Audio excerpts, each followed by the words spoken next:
रुक जाओ, ये कोई साधारण कथा नहीं, ये वो रहस्यमय युद्ध है जिसमें भगवान शिव और भगवान विष्णु आमने सामने आ गए थे।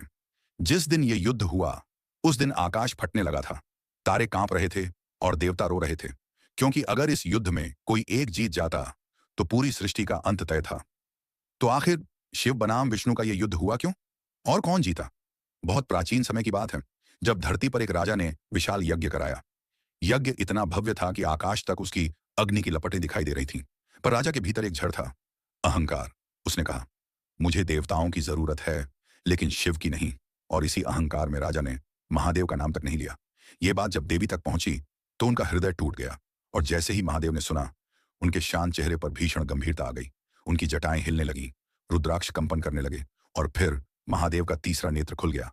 आकाश लाल हो गया, पर्वत कांप गए, समुद्र में तूफान उठ गया। महादेव बोले, जब कोई अहंकार से धर्म का अपमान करता है तो उसका अंत निश्चित होता है। तभी प्रकट हुए भगवान विष्णु। देवताओं ने भगवान विष्णु से विनती की, प्रभु, महादेव का रौद्र रोकिए, वरना सृष्टि भस्म हो जाएगी। और तभी एक दिव्य प्रकाश में भगवान विष्णु प्रकट हुए। उनका मुख शांत था, पर निर्णय अटल। विष्णु ने शिव से कहा, महादेव, क्रोध छोड़ दीजिए, आपका रौद्र सृष्टि को मिटा देगा। पर शिव रुकने वाले नहीं थे। महादेव की आंखें आग थीं और स्वर में बिजली। शिव ने गर्जना की, विष्णु, ये क्रोध नहीं, ये अधर्म का दंड है। युद्ध आरंभ। दो परम शक्तियां आमने सामने थीं। एक तरफ संहार के देवता महादेव, दूसरी तरफ पालन के देवता नारायण। विष्णु ने उठाया सुदर्शन चक्र, शिव ने उठाया त्रिशूल, और जैसे ही दोनों अस्त्र टकराए, कड़ाक, ऐसा विस्फोट हुआ कि ब्रह्मांड का समय थम गया।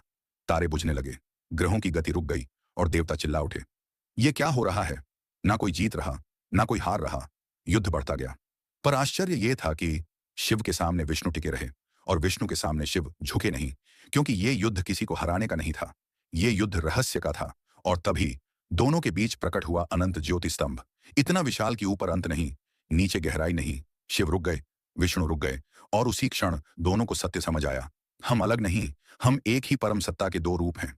रहस्य का निष्कर्ष, ऋषियों ने कहा, यह युद्ध उस दिन नहीं हुआ, बल्कि यह युद्ध होता है हर बार जब अहंकार बढ़ता है, जब धर्म कमजोर पड़ता है, जब संतुलन बिगड़ता है। तभी शिव का रौद्र जागता है और विष्णु का पालन खड़ा होता है। यही ब्रह्मांड का नियम है। तो दोस्तों, ये थी शिव और विष्णु के उस रहस्यमयी युद्ध की कथा। पर असली रहस्य अभी बाकी है। अगले भाग में मैं बताऊंगा ये ज्योति स्तंभ असल में क्या था, और कौन था वो तीसरा जो शिव विष्णु को भी रोक सकता है। अगर आप चाहते हैं पार्ट 2, तो अभी चैनल को सब्सक्राइब कर दीजिए, वीडियो को लाइक करो और शेयर करके लिखो, चार हार महादेव और जय श्री राम। मिलते हैं अगली रहस्यमयी कथा में।